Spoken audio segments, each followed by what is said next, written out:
Is the dreaded Init Failed message stopping you from using your trusty Peachtree 2009?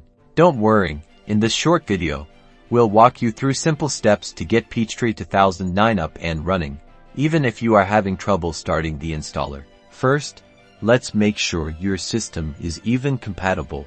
Peachtree 2009 was designed for older operating systems like Windows XP or Vista. So if you are running a newer OS, like Windows 10 or 11, compatibility issues are common. Right-click on My Computer or This PC, select Properties, and check your operating system.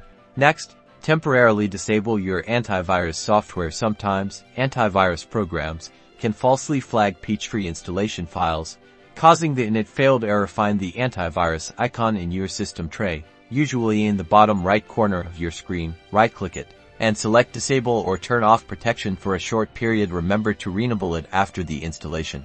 Then, run the installer as an administrator. Locate the Peachtree 2009 setup file, right-click it, and choose Run as administrator. This gives the installer the necessary permissions to make changes to your system. Now, proceed with the installation, and follow the on-screen instructions if the Init Failed error persists. Try restarting your computer and repeating these steps. And, just like that, you should now be able to access Peachtree 2009.